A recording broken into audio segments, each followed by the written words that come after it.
안녕하십니까, 대표입니다. 저는 이 정청래 의원 참 이해가 안 돼요.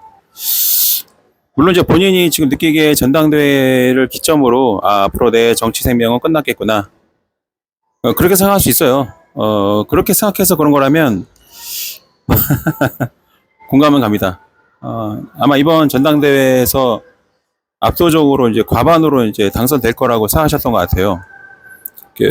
이런저런 올리시는 글들을 보면은 그런 생각이 들거든요. 근데 정치를 그만하시건 또 앞으로 총선까지 1년 넘게 남았잖아요. 거의 2년 가까이 남았는데 지금부터 이렇게 막 그러시면 안 될 거 아닌가요? 어차피 이 정계를 은퇴하셔도 그래도 김대중 대통령 참배를 다 가는데 새 지도부가 같이 가야 되지 않을까요? 근데 이번 전당대회 통해서 뭐 민주당을 접수하시려고 했습니까? 아니면 그러니까 왜 많은 국민들이 궁금해합니다. 왜 그러시는지 정말 이해가 안 돼요. 저 같은 일반인들은 그 민주당 지도부 갈 때 옆에 끼워서 참배도 못해요. 참배만 하면 정말 좋겠다 진짜. 얼마나 기억에 남을까? 우리는 하고 싶어서 못 하는데 어떻게 보면은 거기 당 지도부가 갈 때 같이 가는 것도 습관이거든요. 근데 항상 무슨 말만 하면은 김대중 정신 얘기하고 노무현 정신 얘기하고 또 이재명을 지킨다고 얘기하고 지금 뭐 하시는 겁니까? 최소한 뭐 노무현 전 대통령 뭐 마음에 안 들으셨던 그런 이제 과거가 있는 것 같은데 근데 김대중 전 대통령은 아무런 뭐 그런 거 없지 않나요? 김대중 전 대통령 때도 뭐 저기 막 반대하고 그러셨습니까? 아니면 싫어하셨나요? 최대한 그 김대중 대통령 요소에 참배할 때는 같이 가시는 게 한때 당대표였잖아요. 뭐 합니까 이게 도대체. 그리고 뭐 이런 말씀 드리기 뭐하지만 설마 뭐 본인이 대통령이 될 수 있다고 생각하신 건 아니죠? 저뿐만 아니라 많은 분들이 생각하거든요. 야, 정청래 후보가 대권에 마음이 있었나 봐 라는 해석을 해요. 저도 보면은 그런 생각이 들어요. 저분이 대통령 선거도 생각하셨나? 근데 솔직히 그건 아니잖아요. 뭐 정치하시는 내내 본인의 어떤 정치 철학이나 정치적인 비전이나 어떤 구상이나 이런 거를 말한 적이 없잖아요. 있으면은 제가 틀린 거예요. 근데 저도 꽤나 정치에 관심이 있지만 정청래라는 정치인을 떠올리면 생각나는 게 뭔지 아세요? 첫 번째는 검찰개혁 외치신 거, 두 번째는 이재명 대통령을 끝까지 지킨다. 그 다음에 뭐 최근 들어서 이제 1인 1표 얘기하고 뭐 딱히 진짜 지킨다. 근데 왜 유시민이 뭐라 할 때는 노코멘트 하는지. 유시민이 무섭습니까? 유시민이 무서워요? 좀 이해가 안 됩니다. 그리고 당대표 자리가 뭔지 이해는 하셨습니까? 당대표는 자기 개인의 생각도 말하지만 일단 당대표가 될 사람은 내 생각이 민주당의 기조와 가치와 지향과 맞아 떨어지면은 자기의 생각을 싫어서 얘기하는 거고 내 개인적인 생각이 이러는데 민주당의 그동안의 역사나 지향하는 바를 보면 약간 좀 차이가 있는데 그러면 사견이지만 하고 말하고 나서 하지만 제 개인적인 이렇지만은 우리 정당을 가야 됩니다. 그렇게 얘기하거나 근데 거기서 민주당의 어떤 기본 틀을 깨고 그냥 가치를 깨고 개인적인 생각으로 나가시면 예를 들면 이제 오마이뉴스 기자 관련해서 자업자득이라고 말하면 그 개인적인 생각이잖아요. 당대표를 꿈꾸는 사람이 할 말은 아니잖아요. 민주당이 그렇게 언론을 탄압하고 윤석열스럽습니까? 그러니까 내버려 남불이라는 얘기 되는 거죠. 그 소크라테스가 너 자신을 알라고 얘기해요. 저는 그걸 되게 좋아하거든요. 저는 제 자신을 잘 알기 때문에 쓸데없이 뭐 국회의원은 하네 뭐 이런 얘기 생각 안 합니다, 진짜. 앞으로 제가 뭐 지역위원 뭐 모임이나 이런 거 초대받으면 저는 안 나갈 거예요. 웬만하면. 왜냐면 그런데 나가면 마치 무슨 국회의원이라도 노리는 것처럼 오해를 하시더라고. 안 나가는 게 그 구설수에 안 오르고 안 나가는 게 잘한다는 생각이 들어요. 제가 꼬박꼬박 나가봤거든요. 나가면 나갈수록 거기서 좀 피 터지는 눈에 보이지 않는 경쟁을 하시는 것 같더라고. 어떤 분은 막 손을 막 뼈가 부러지도록 힘자랑 하시는 분도 계시고, 어떤 놈은 그 기초원이라는 놈이 그 지하철역에서 내 뒷담 하나 까고 있고. 저는 그래서 이제 그 딱히 당원 모임이나 이런 거는 딱히 나갈 마음 없는데, 저처럼 그 한번 곰곰이 생각해 보세요. 과연 의원님이 대권 주자로서 자격이 있는가? 없어요. 네. 그걸 왜 모르시는지 이해가 안 돼요.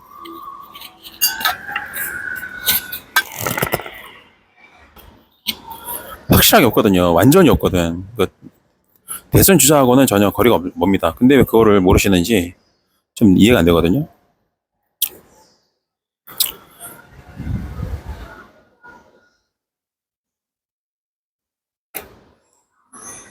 좀 화가 나는 이유는 김대중 정신을 말씀하셨으면 가셨어야지. 그런 것도 안 가고. 우리가 봤을 때 어떻게 보냐면, 정청래 의원이 이제 정치 생명이 끝났다는 거를 깨닫고 저렇게 그냥 막장으로 가시는 거다. 이런 생각이 들어요. 그래도 당대표였잖아. 그러면은 당대표였으면 김대중 그 묘소에는 가야죠. 지도부가 다 가는데. 참. 근데 뭐 이런 말하기 뭐하지만 진짜 좀 못 나와 보이십니다. 솔직히 말해서. 아마 민주당 당원들 많이 부끄러워할 것 같아요.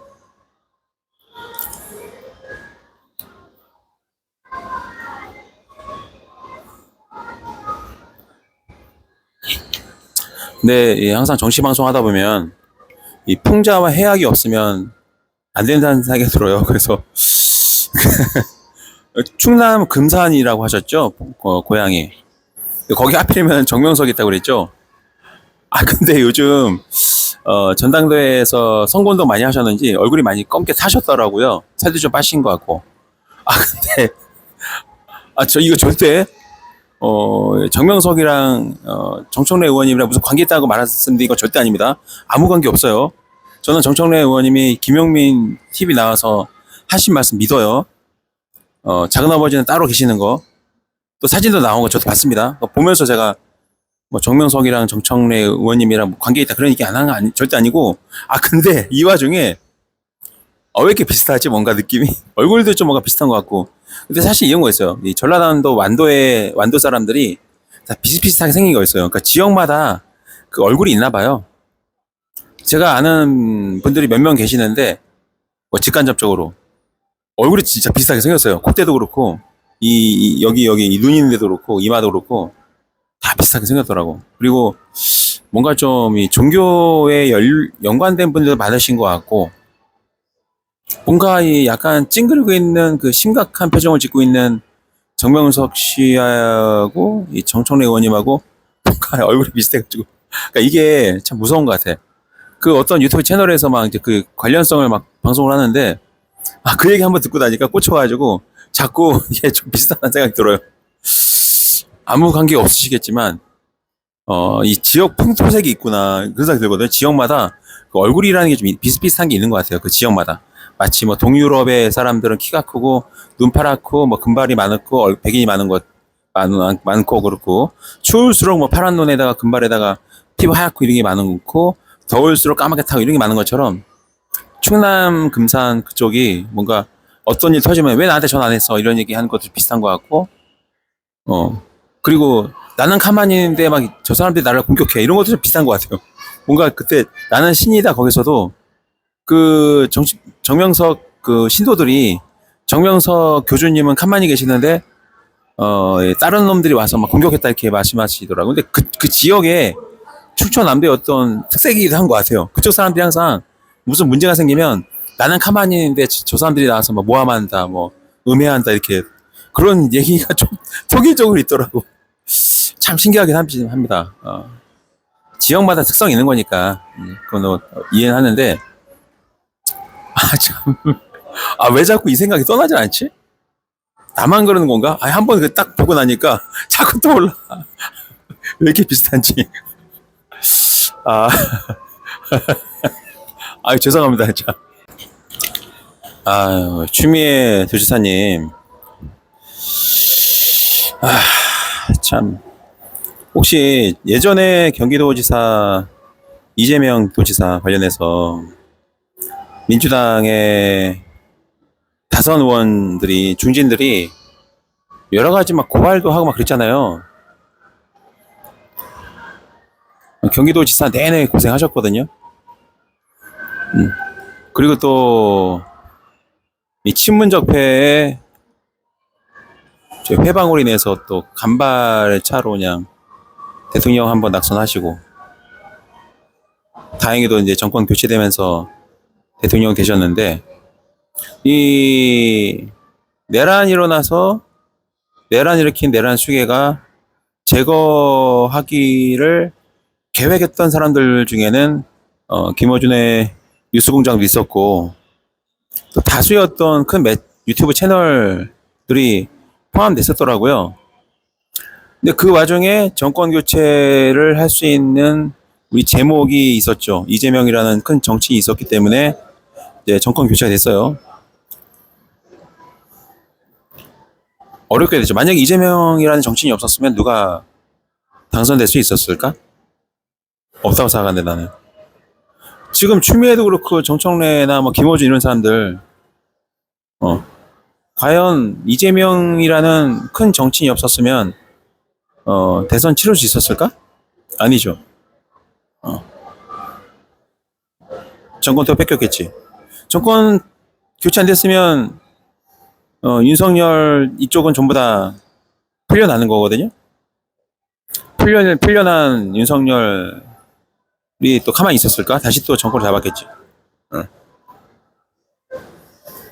그럼 본인들이 지금 평화롭게 안전하게 정치할 수 있는 거는 물론 국민들의 노력도 있었고 또 여러분들의 노력도 있었어요. 추미애 도지사님도 일조하셨고 근데 언제 뭐 민주당만 움직인다고 정권이 돌아온 적 있습니까? 국민들이 뭔가 움직여줘야 정권을 가져올 수 있었잖아요. 그러니까 민주당 당원들만 힘으로는 되는 게 아니라고. 그러면 지금 이재명 대통령한테 좀 고마워야 되는 거 아닙니까? 근데 집권 초반에 알고 보니까 뭐 서울이나 부산이나 뭐 부채율 비교해보면은 경기도는 아무것도 아니더만 결국 또 고발을 안 하신 거지 이런 일이 벌어질 거 몰랐습니까? 몰랐어요? 진짜? 난 알았을 거라 생각하는데 몰랐으면은 그 짬밥이 좀 문제가 있지 않습니까? 정치 짬밥을 몇 선이신데 지금 완전 엄청 다선 의원이시잖아요. 4선 5선도 아니고 뭐 다음에 국회의장 해도 된다는 얘기가 나올 정도로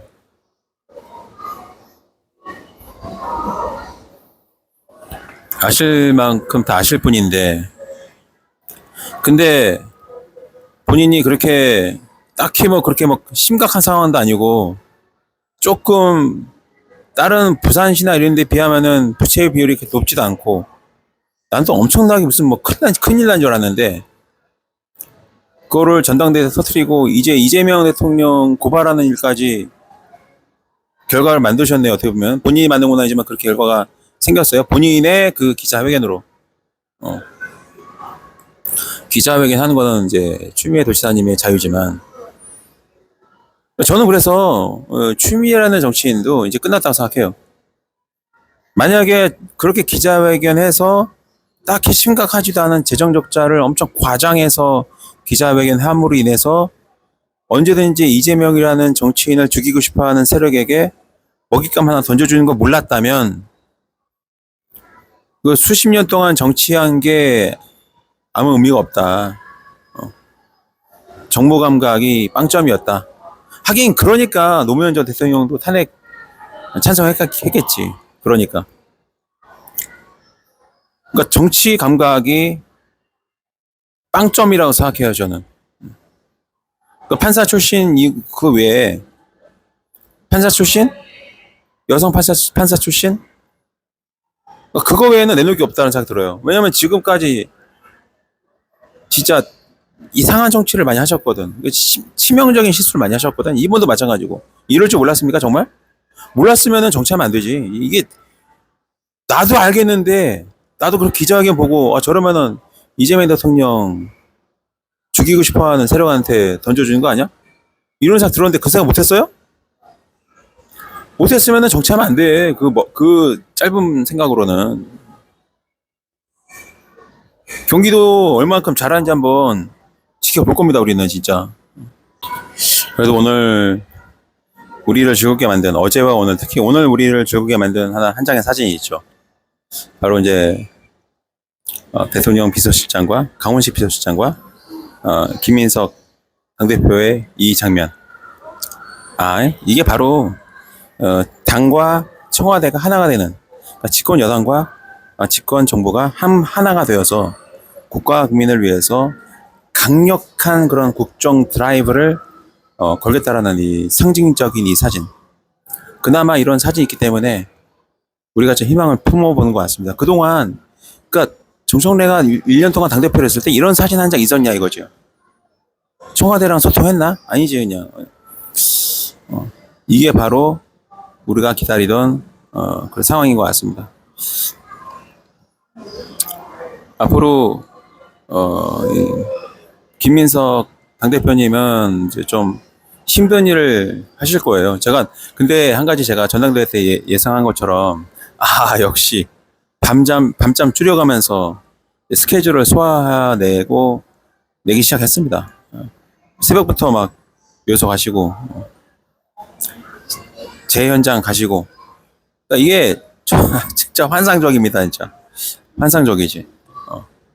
청와대에서 총리를 지내시면서 이제 이 국정 감각도 익히시고 무엇이 시급하고 또 이 대통령이 스케줄상 또 시간적 제약이나 육체적 제약 때문에 하지 못했던 일정들을 집권 여당이 대신 해주는.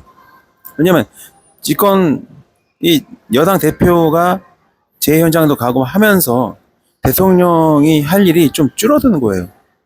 얼마나 아름답습니까? 이게 바로 집권 여당 대표의 정석입니다. 우리가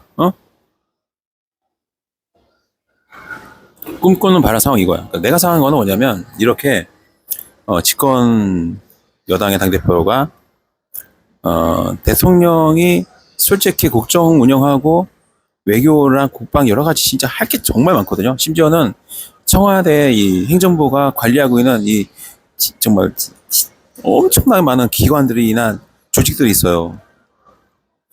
그 조직이나 기관에서 돈이 막 새고 있단 말이야. 예를 들면 어떤 연구소는 매년 막 7천억씩 갖다 쓰는데 딱히 하는 건 없어.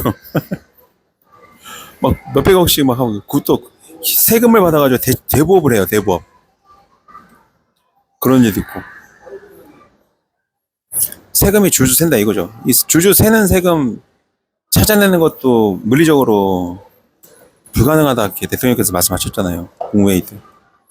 그런 것뿐만이 아니라 외교부터 시작해서 전략적인 산업의 육성이라던가 기술 육성, 특히 이제 AI 같은 경우는 사람이 아니라 인공지능이 대신 전쟁을 치르고 산업 경쟁을 하고 하기 때문에 이 속도전이나 이 정밀성이나 전략 면에서 밀리면 진짜 그때는 예를 들면은 챗GPT가 해킹을 하는데 이걸 인간이 막을 수 있을까? 인공지능이 해킹을 시도하면 인공지능이 막을 수 있는. 처리 속도가 인간하고는 차원이 다르니까. 타이핑하는 속도는 절대 따라갈 수가 없죠. 그런 것처럼 첫 버전의 양상이 거의 이제 광랜 수준으로 완전 한층 업그레이드가 됐잖아요. 이런 거 하기도 바쁘고, 거기다 또 호남 메가 프로젝트, 3대 메가 프로젝트, 이것도 지금 이제 막 첫 삽 뜨면서 이제 가야 될, 첫 삽들 준비를 해야 되거든요. 얼마나 해결할 게 많겠습니까?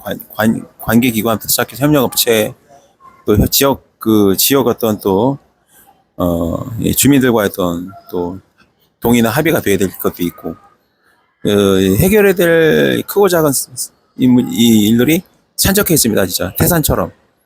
그러니까 이번에 김민석 당대표께서 이 재해현장 가서 살펴보시는 거는 정말 잘하시는 거예요. 집권 여당의 당대표가 딱 가가지고 그냥 이렇게, 돌봐주시고 살펴보시니까, 대통령이 직접 갈 필요가 없게 된 거거든요. 좋잖아요. 당대표도 나름대로 또 이렇게 뭔가 커리어를 쌓아가면서, 국가 국민을 위해서 당대표가 나서서 막 활동하고, 그러한 이제 그 현장에 방문해서 수집한 정보들을 청와대에 공유하면서 또 이 행정기관이 움직이는, 얼마나 좋습니까? 이게 바로 당정 협의가 이런 거죠. 당정청 협의라는 게. 근데 당대표 1년 동안 조성래 의원은 그런 사진 한 장 있는지 좀 궁금합니다. 솔직히 말해서. 이제 좀 잘 되는 것 같네요. 저는 김어준의 뉴스공장은 반명 채널이라고 생각을 해요. 그리고 제가 뉴스공장을 좀 챙겨보진 않지만, 요즘 집단 지성이 잘 조직된 힘이 정확하게 잘 작동하고 있지 않습니까? 그동안은 매블쇼나 뭐 다스베이다, 뭐 뉴스공장, 또 몇몇 채널만 엄청 우리 민주진영을 거의 선동하듯이 주도해 갔는데, 이제는 그 균형이 깨졌죠.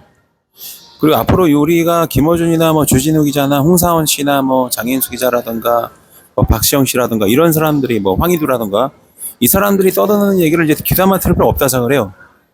그전에는 이제 워낙 그분들이 좀 약간 친목도 있고 조직력도 있고 해서 뭉쳐서 막 활동하니까, 뭔가 과연 저 사람들의 잘못된 생각을 우리가 바로잡을 수 있을까? 그런 약간 좀 생각이 들었는데, 이번에 전당대회 통해서 해낼 수 있다라는, 보석볼 만한데? 그래서 결국은 김민석 당대표가 된 거 아니겠습니까?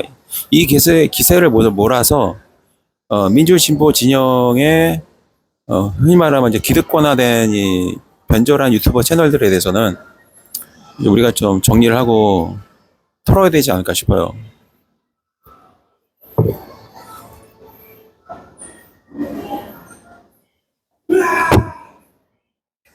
언제까지 이 사람들이 말하는 거를 우리가 들어야 되고, 이 사람들의 말이 뭔가 출처가 있고 막 그런 느낌이 들고, 심지어는 그 황희도 씨 같은 경우는 예전에 정의대 전 후보였나 의원이나 그분하고 같이 방송한 적도 있고, 꽤 정치인들이랑 많이 방송했어요.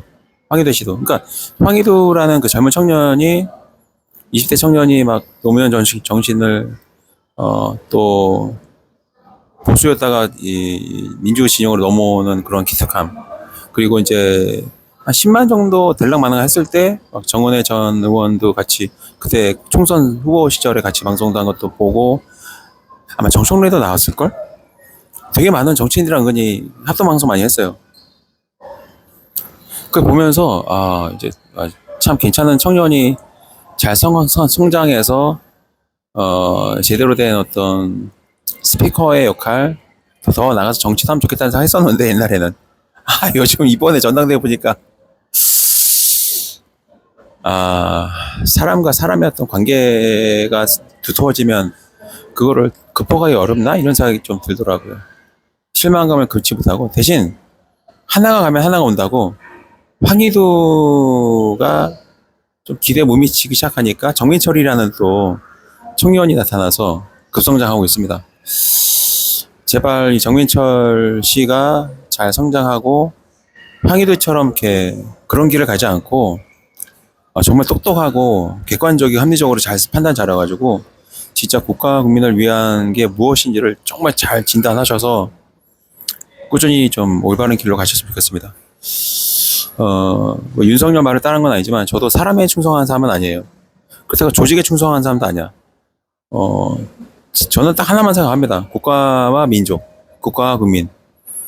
어, 특정 정치인한테 막 이렇게 추앙을 하게 되면은 그 정치인이 잘못했을 때 같이 무너지는 거예요. 그리고 그때 진짜 난감하죠. 아, 이게 지금까지 엄청나게 지지했는데 갑자기 그 정치인이 이상한 길로 빠지면 진짜 상당히 심란해질 겁니다. 근데 간단해요. 제가 이재명이라는 정치인을 한결같이 지지할 수 있는 이유는 이재명이라는 정치인이랑 나랑 생각이 똑같기 때문이야. 이재명 대통령도 성남시장 때도 그렇고 경기도지사 때도 그렇고 기준이 하나였어요. 국가 민족을 위하여. 그 올바른 역사관, 국가와 국민을 위한. 그러니까 다른 어떤 정치인들과의 친분이나 인연 이걸로 흔들릴 이유가 없는 거지. 왜? 국가 국민을 위한 거니까. 그러면 되게 명확해요. 뭐를 해야 될지, 무엇을 지향해야 될지, 어떤 길이 맞는지 틀린지. 간단해. 어떤 그동안 몇 년 동안 막 단짝처럼 친했던 정치인이 어느 날 이상한 얘기를 해. 그동안의 어떤 인맥이나 뭐 정도들 또 동지에 등등 여러 가지 끈끈한 관계, 여러 가지 관계가 있어서 막 털지 못한다? 근데 그 털 수 있는 방법은 딱 하나야. 국가와 국민, 국가와 민족의 내가 단짝 같은 이 친구 같은 이 정치인이 그 길을 가는지 안 가는지 보면 끝이거든. 명확해요. 거기에 부합하지 않으면 안녕이 되는 거죠, 그냥. 마찬가지예요. 윤석열이랑 추미애랑 겁나게 싸울 때, 이제 추미애 법무장관의 좀 정치 수가 낮다는 생각을 했어요. 왜냐면 치고받고 싸우는 게 정치 잘하는 게 아니거든요. 상대방을 그냥 압도적으로 이 정치적으로 앞서게 되면 진짜 거의 속았다란 말이 나올 정도로 교묘하게 상대방을 설득을 해서 원하는 방향으로 이끌고 가고 나중에 이제 이 국가와 민족을 위해서 뭔가 달성됐을 때 그 끌려가는 사람은 이제 자기 속았다가 막 원통해 하겠죠. 이런 것처럼 뭔가 제가 생각하는 정치라는 거는 압도적인 그 천재성이에요. 정치력. 싸우는 게 능사가 아니라 게임이다. 왜냐하면 이거 보세요. 맨날 음모론 제기하고 막 자극적인 그런 음모론. 맨날 음모론. 다스베이다 세월호 관련해서 세월호 때 다스베이다가 한 거 보세요. 음모론의 연속이었어요. 매일매일이. 뭐 선장이 일부러 뭐 배를 침몰시키기 위해서 키를 꺾고 갔네, 뭐 키를 긁고 갔네, 뭐 얘기부터 시작해가지고 갑자기 현대를 꺾었네, 막 그런 얘기부터 저 미 해군 뭐 잠수함 뭐 어뢰 뭐 그런 얘기부터 하여튼 별의별 게 다 나오더라고. 물론 이제 직접적으로 얘기했는지 아닌지는 몇 가지 기억나고 어뢰 얘기는 다른 사람이 얘기했나? 하여튼 이 다스베이다에서 그렇게 음모론을 막 상상의 나라를 펼치면서 막 선동해 나갈 때 자극적이지. 막 그게 사실이면 얼마나 충격이 됩니까? 특히 박근혜 전 대통령을 싫어하는 사람 입장에서는 뭐 인신공양 이런 얘기가 막 그때 엄청 소문이 돌았거든. 만약에 그거를 조금이라도 막 입증할 수 있는 그런 정황적인 어떤 움직임이 있으면 얼마나 신나겠습니까? 여기저기 퍼날르고 막. 그때 인신공양설 그거를 엄청나게 퍼날랐을 걸 아마? 그리고 이제 나도 선동돼가지고 몇 번 했지. 지금 돌아보면 영향가가 없어요, 솔직히. 그리고 솔직히 매부쇼나 뉴스공장 이 차이점 여기가 독보적인 이유는 간단해. MBC, JTBC식으로 방송하잖아요. 전현직 국회의원들 출연시켜가지고 막 그러면은 진짜 전현직 국회의원이 유튜브 방송 나오잖아요. 그럼 그 채널을 급성장하는 거 꽤 시간 문제입니다, 진짜. 그 국회의원들이 아무 데나 나가겠습니까? 나가는 거는 그 채널을 키워주는 거거든. 그럼 그 국회의원을 지지한 사람들이 그냥 채널 구독해주고 막 밀어주는 거야. 이제 나같이 이제 착한 사람들은 그 짓을 안 하지. 왜냐면 그거는 국회의원을 도와주는 게 아니고 망치는 거거든요. 한 멀리감치 어느 정도 거리를 두고 국회의원이 잘하시는 거를 영상으로 내보내는 게 잘하는 거고요. 막 친한 척하고 같이 방송하고 이게요. 이게 현명한 건 아닌 것 같습니다. 왜냐하면 유튜브 하는 사람들이 하는 게 정치인이 아니고 일반인이기 때문에 말실수할 수도 있고 또 언행이 올바르지 않을 수도 있어요. 그랬을 때 국회의원이랑 같이 방송하는 것만으로도 욕먹는 거거든. 예를 들면은 지난 평택을 보궐선거에서 조국 대 조국 그 당시 대표가 그 그 문제 많은 유튜브 채널 나가가지고 방송하시는 거 보고 저도 충격받았거든요. 야, 그래서 강미정 전 대변인의 이 성희롱 관련해서 또 그 여성 당원에 대한 어떤 그 성희롱 관련해서 조국 혁신당이 제대로 된 조치를 못한 거 아닌가? 어, 나갈 채널이 있고요. 나가지 않아야 될 채널이 있는데 완전히 진짜 말도 안 되는 그런 유튜브 채널에 가서 방송했더라고요. 품격도 품격은 둘째치고 어, 여성 총무인가요? 그 여성분이 키 크신 분. 저도 여러 번 봤거든요. 현장에서 의자를 던져가지고 쓰러지게 만드는 그런 유튜브 채널 나가가지고 조국이 방송했다? 아, 조국도 끝났구나. 왜 똑같으니까 같이 방송하는 거지. 이 정치인이 어떤 유튜브 채널에 우연히 나간 거 없어요. 사전에 섭외하고 그렇게 나가는 거지. 그러면 뭐 조국 전 대표 제 채널에 오실 건가요? 부르면? 아니잖아요. 아무데나 나갔습니까? 내가 알기로는 조국 전 대표 같은 경우는 페이스북도 친구가 몇 명 안 돼요. 정말로 친한 사람만 친구로 두지, 뭐 지지자나 당원들이 막 친구 요청한다고 받아주지 않아요. 1년 지나더라 안 받아주더라. 내가 눌러봤는데. 그런 것처럼 가려 만난다고 되게. 심지어는 페이스북 친구도 가려서 수락하는데 유튜브 채널에 우연히 나갔다고? 아유, 이런 믿을 말을 하셔야지.